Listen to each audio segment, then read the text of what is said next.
Pada kesempatan kali ini saya akan mempresentasikan tentang rukun Islam yang pertama, yaitu syahadat. Mungkin tadi sudah dijelaskan oleh Mbak Rafifah tentang siapa itu Allah. Sekarang saya akan menjelaskan tentang siapa itu Nabi Muhammad.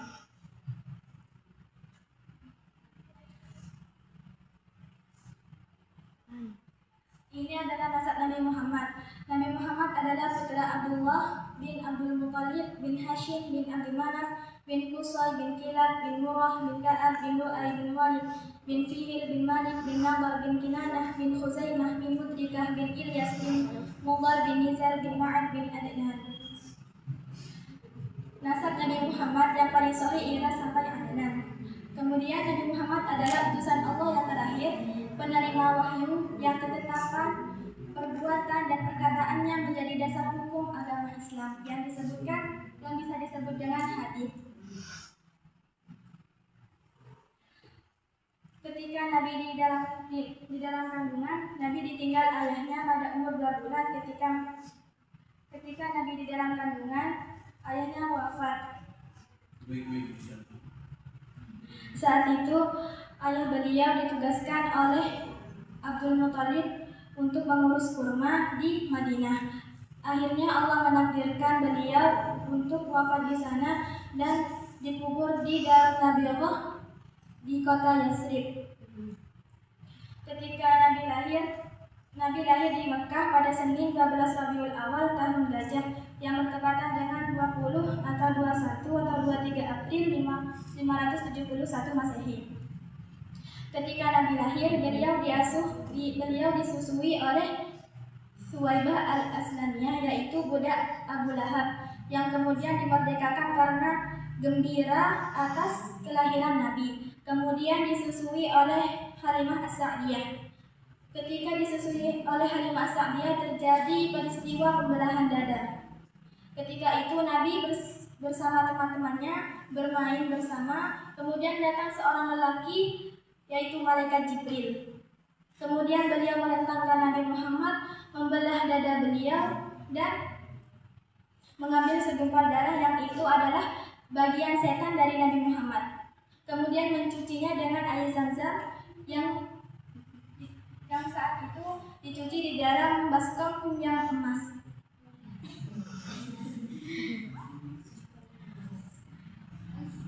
Setelah itu, karena kejadian tersebut, Halimah Sa'diyah merasa khawatir akan keselamatan Nabi Muhammad. Akhirnya beliau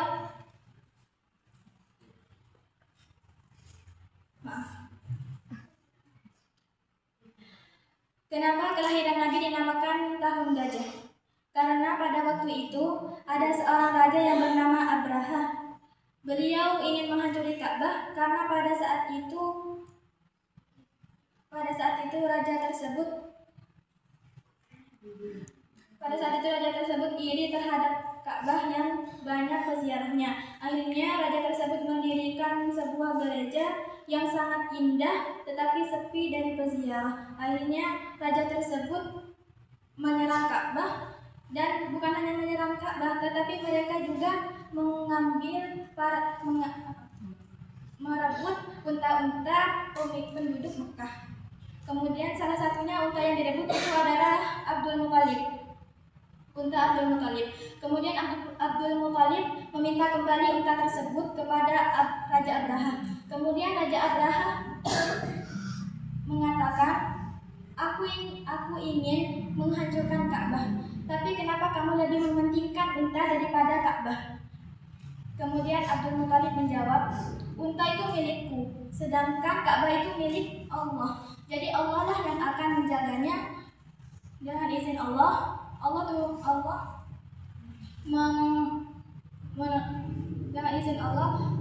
mendatangkan burung ababil yang membawa kerikil yang panas, kemudian menghancurkan pasukan gajah yang diabadikan di surat Al-Fil. Pasti semuanya sudah hafal bukan?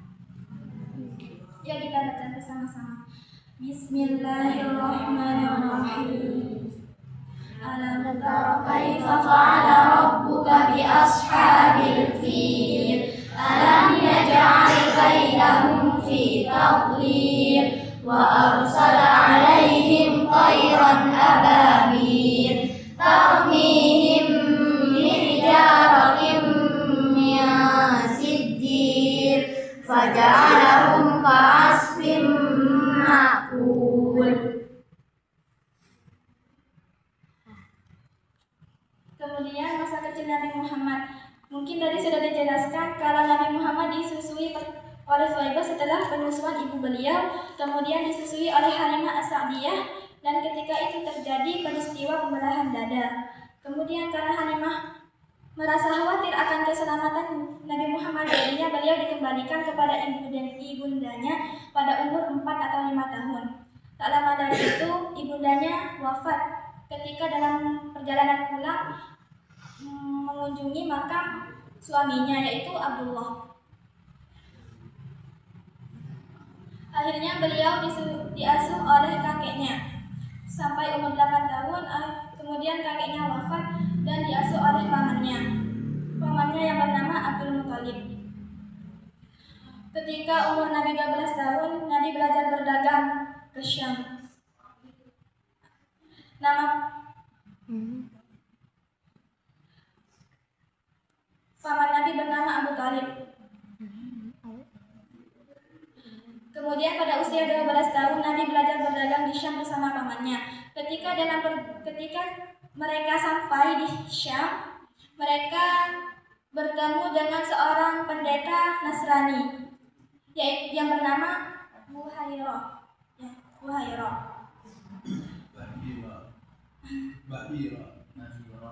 Yang bernama pendeta Bahira.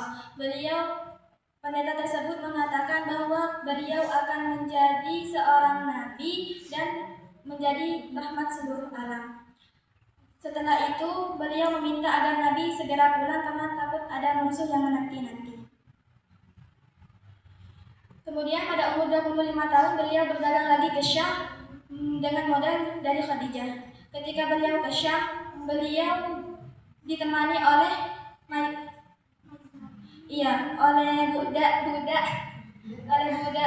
Khadijah yang bernama Maisarah. Sepulangnya dari Syam, Khadijah kagum akan keamanahan beliau dalam menjalankan amanahnya tersebut. Akhirnya Khadijah jatuh cinta. Siti Khadijah dan Nabi Muhammad itu menikah dengan perantara. Salah satunya Siti Khadijah bercerita kepada temannya yang bernama Nafisah binti Umayyah. Beliau adalah sahabat karib Siti Khadijah. Kemudian teman Siti Khadijah bergegas untuk menemui Nabi Muhammad dan menanyakan kesediaan beliau untuk menikah dengan Khadijah. Akhirnya Nabi Muhammad setuju dan memberitahu perihal tersebut kepada pamannya. Kemudian pamannya pergi menuju paman Khadijah dan Nabi Muhammad pun menikah dengan Khadijah. Pada umur 40 tahun beliau mendapatkan wahyu. Sebelum itu beliau mendapatkan mimpi yang benar. Mimpi tersebut hanya sekedar fajar yang menyingsing.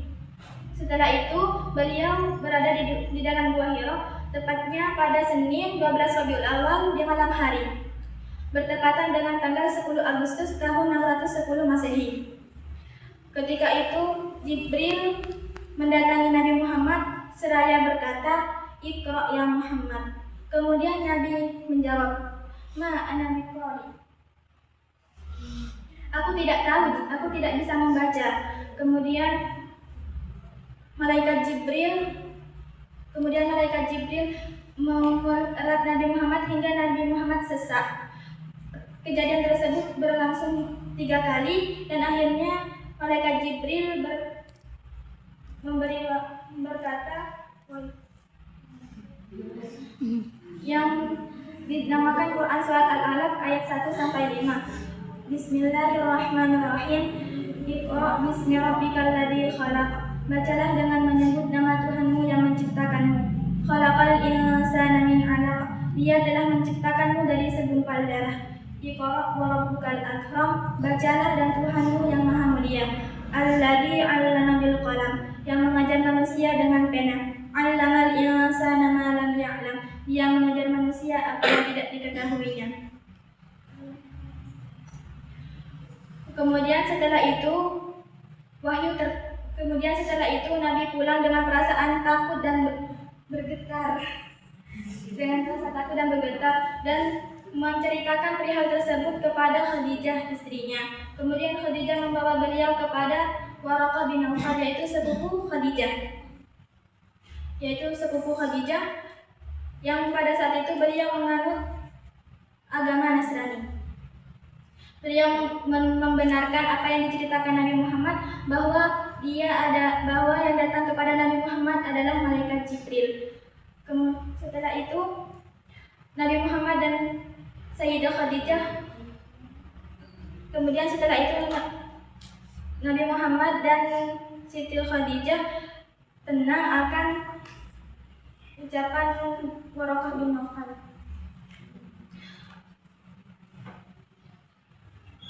Nah, ketika itu ada terjadi peristiwa terputusnya wahyu. Pada saat itu Nabi hanya terdiam dan termenung sedih. Kemudian setelah beberapa hari Allah menurunkan wahyu yang berisi Quran surat Al-Mudaththir ayat 1 sampai 7 yang berbunyi Bismillahirrahmanirrahim. Ya ayyuhal mudaththir, wahai orang-orang yang berselimut, fa'anzir, bangunlah lalu berilah peringatan. Wa rabbaka fakabbir, dan agungkanlah Tuhanmu. Wa thiyabaka fatahhir, dan bersihkanlah pakaianmu. Wa rujza fahjur, dan tinggalkanlah segala perbuatan yang keji. Wa la tamnun tastakthir, dan janganlah engkau memberi dengan maksud memperoleh balasan yang lebih banyak. Wa li rabbika fasbir, dan karena Tuhanmu bersabarlah. Setelah itu Nabi mulai berdakwah.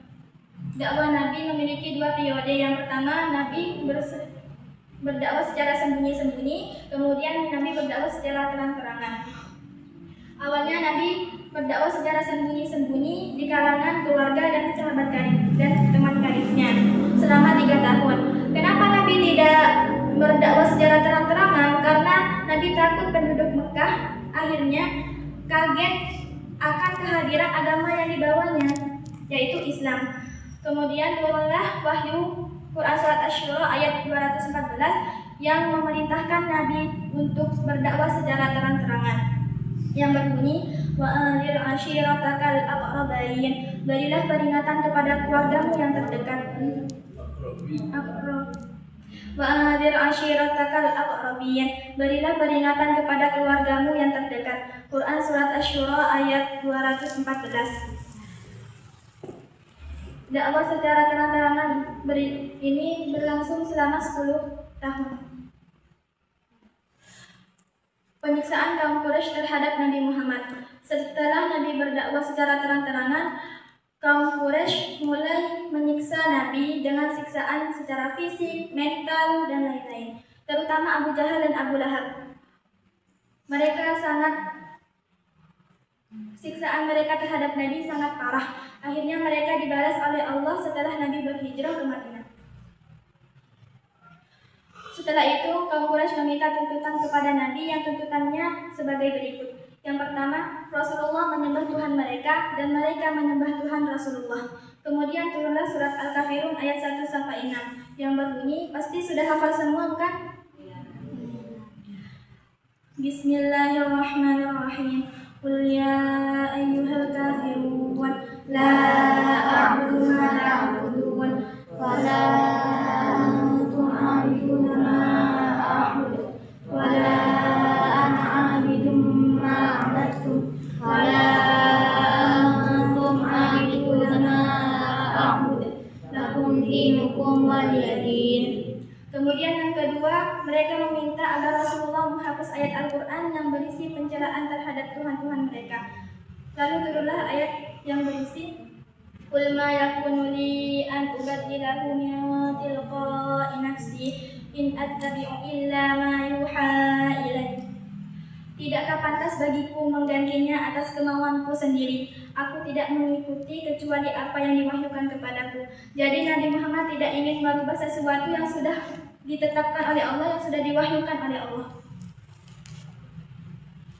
Kemudian hijrah ke Madinah. Ketika kaum Quraisy bersekongkol untuk membunuh Rasulullah, maka malaikat Jibril turun membawa wahyu yang berisi, "Malam ini kau jangan tidur di kasurmu." Dengan izin Allah, Rasulullah hijrah ke Yasrib bersama Abu Bakar. Sebelum itu, Nabi Muhammad berhenti di Gua Thur. Di sana Nabi Muhammad sareng di pangkuan Abu Bakar. Dan setelah itu Abu Bakar tersengat ular. Kemudian Abu Bakar tidak bersuara karena beliau takut mengganggu tidurnya Nabi. Dan sehingga Abu Bakar meneteskan air mata yang membuat Nabi terbangun. Kemudian Nabi mengobati luka Abu Bakar dengan meludah kecil. Sesampainya di Madinah, pada hari Senin 8 Rabiul Awal tahun 14 dari kenabian yang bertepatan dengan 23 September 622 Masehi, Rasulullah singgah di Quba dan memasuki kota Yathrib atau sekarang yang disebut dengan Madinah seusai sholat Jumat. Orang-orang di Madinah sangat senang akan kehadiran Nabi. Dakwah Rasulullah yang pertama kali, dakwah misi Rasulullah di Madinah ialah 1. Membangun masjid. Nabi membangun masjid 2, yaitu Masjid Nabawi dan Masjid Quba. Di sana masjid tersebut berfungsi untuk tempat beribadah dan menjalankan pendidikan syariat Islam. Yang kedua, mempersaudarakan kaum Muhajirin dan Ansor agar kaum Muhajirin dan Ansor saling bersolidaritas. Yang ketiga, membangun pasar Islam. Pasar Islam tersebut dinamakan Pasar Baki. Yang keempat, membuat perjanjian dengan kaum Yahudi Madinah yang dinamakan Piagam Madinah. Ini adalah Piagam Madinah. Para teman-teman bisa membacanya sendiri, yang berisi tentang kaum Muslim dan Yahudi.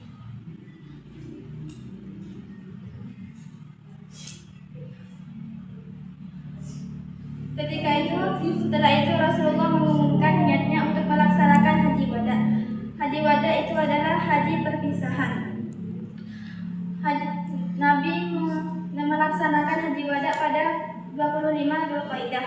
Mendengar pengumuman tersebut, banyak orang yang berbondong-bondong karena ingin ikut bersama Rasulullah.